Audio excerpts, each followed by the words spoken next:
Well guys, this was always going to happen eventually.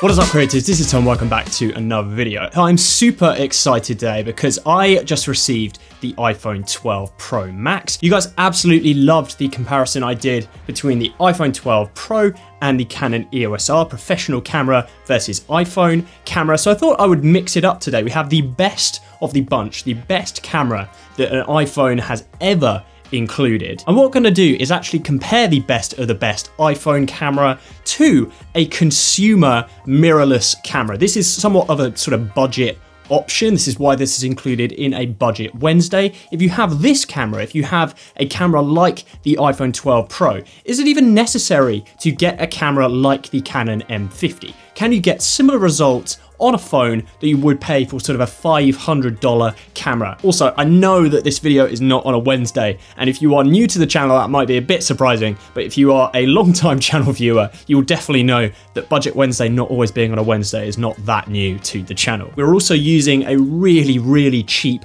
lens. This is the kit lens, the 18 to 55 millimeter. It is a variable aperture lens, just a really low quality piece of glass. And in my opinion, one of the biggest sort of advantages of shooting with a camera like this is that you can upgrade the lenses, get different looks, and we will of course touch on this in the video. So I have an interesting test for you. What I'm going to do now is I'm going to throw up a bunch of image comparisons, A to B, either side, and I'm actually not going to tell you until later on in the video which shots were which. Hopefully you guys can sort of identify, maybe you can pick and choose. Some of them will be harder, some of them will be easier, but they will all be labeled. So maybe just drop a comment down below if with your maybe your guesses, and then later on in the video, like I said, we will go through those options. So let's roll those photos.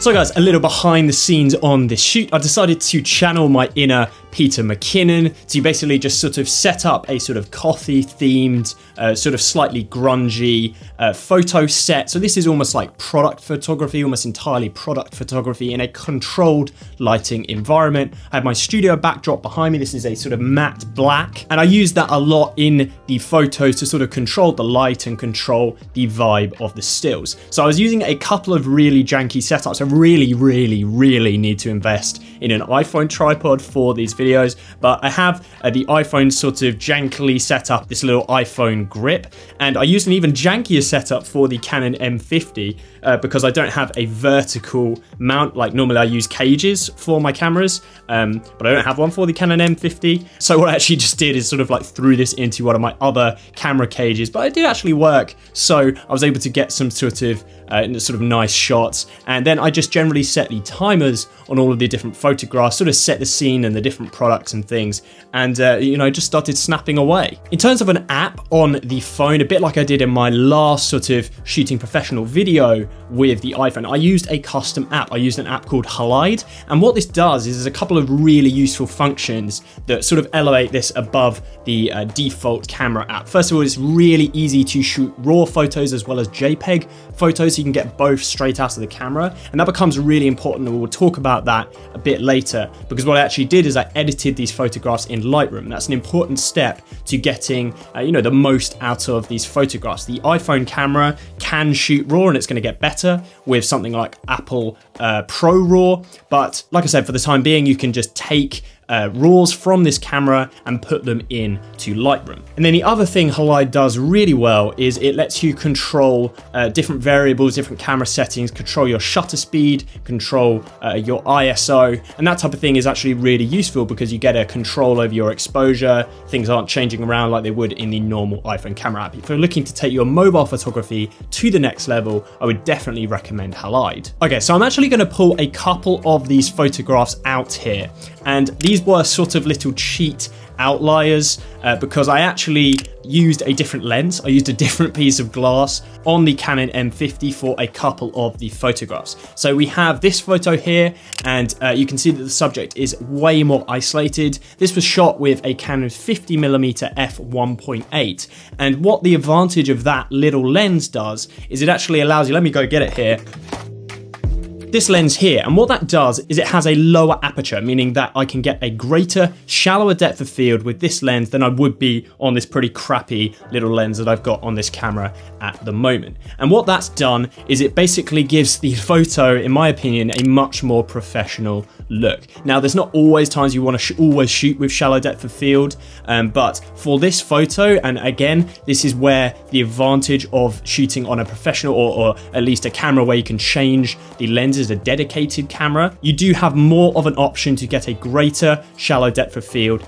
and isolate different subjects in a photograph. And in my opinion, this photo is significantly better than this photo, which is the iPhone shot for that type of setup. But I won't keep you waiting any longer. Here are the labeled shots for the different sort of left and right for each of those photographs.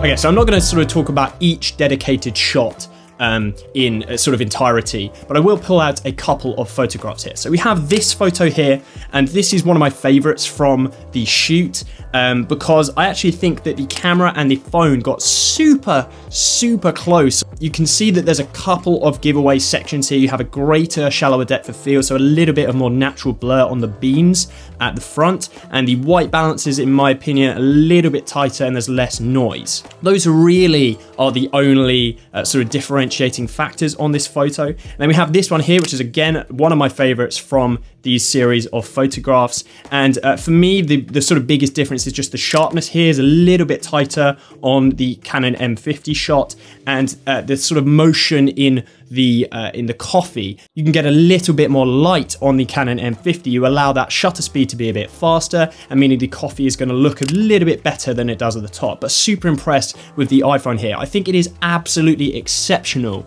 that this iPhone 12 Pro Max, in fact, like it's actually the best phone that I've ever used in terms of professional photography. It means that you can actually get a result that is, you know, close to a dedicated camera. There'll be situations where a camera will perform much better, but on the whole, for these types of images, this is just really impressive that you can get photographs like this. So I want to talk briefly about these different lenses. So there's 3 different lenses on the iPhone 12 Pro Max, and we obviously have a super wide, which is a 13mm, then we have a 26mm, which is the standard iPhone length, and then we have a 65mm telephoto zoom, and that is the lens which I use for all of these shots, because in my opinion, on a phone, like the compression and the sort of focal range is already a little bit challenging because the sensor size is quite small. In the iPhone 12, even the iPhone 12 Pro Max, where the sensor size is much bigger, it's still much smaller than in a dedicated camera. So in my opinion, what shooting with that 65mm focal length does is it just gives you a greater compression that will give you the best chance at getting some natural depth of field. And you can definitely see that in some of the photographs that I was taking here.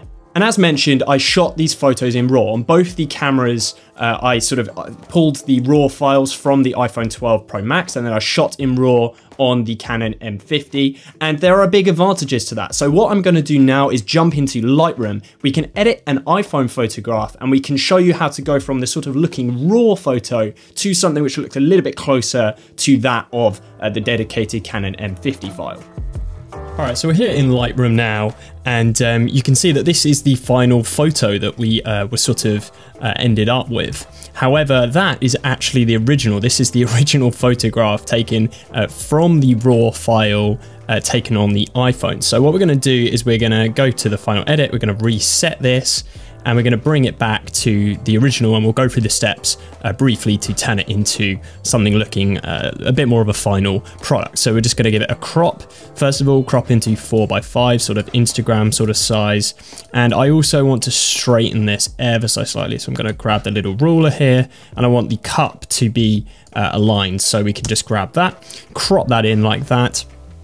And initially, I'm just going to kind of give the image a little bit more contrast and bring the exposure down quite dramatically. So I'm going to increase the highlights. So we're basically just giving sort of a really nice exposure correction. And we're going to go into tone curve. We'll put 1 in the middle here. You can hold Alt so that the line doesn't move. 1 down here, and we're going to drag this one down again just to sort of give it a nice exposure correction. You can see the before and after by hitting slash there again. You're going to go into the top here, and I'm actually going to grab the adjustment brush and highlight this area here. And that's the nice thing about Lightroom, is we can do a bit of selective editing and just brighten that up just a little so that the logo of the cup there is a bit brighter. That's already looking quite significantly better. We're going to go down to lens corrections and enable profile corrections, remove chromatic aberration, just some sort of basic sort of things you should do pretty much on every photograph. And then we're going to actually do a bit of noise reduction. And what that does, one, is it will remove some of the noise in the shot. Obviously on an iPhone, you get a little bit more noise, especially in the shadow areas, than you would on the a professional camera. I'm going to reduce the sharpening, and what these things actually do is they take off the sort of digital element, digital style of the sort of natural iPhone camera, and everything just is a little bit smooth, a little bit more natural. That's now a look that is much closer to a professional shot. So guys, so we're kind of wrapping up here now, and I hope you have sort of enjoyed my thoughts and seeing what you can get out of this camera. Like, of course, this is a budget Wednesday. I wanted to keep it sort of budget focused, and we're talking about a budget camera which costs $500, but a phone which costs double that. But how much more does the phone do? So really what I wanted to test was, if you're traveling, do you need to bring this camera? Do you need to buy this camera when actually you have a very, very capable camera in your back pocket? In my opinion, phones are definitely getting closer. There are situations where you're always going to want a dedicated camera, especially for professional work like me. You know, I wouldn't want to be shooting these YouTube videos with a phone. There are limitations to a phone camera. However, it's super cool that we can actually push the iPhone, push what it's capable of now, and get a couple of results that I'm extremely, extremely happy with. There we go, guys. Hopefully you have found this interesting. If you are new to the channel, maybe consider subscribing so you don't miss any future uploads. If you made it to this point in the video, I would absolutely love it if you dropped a like on the video, and I'll catch you guys next time.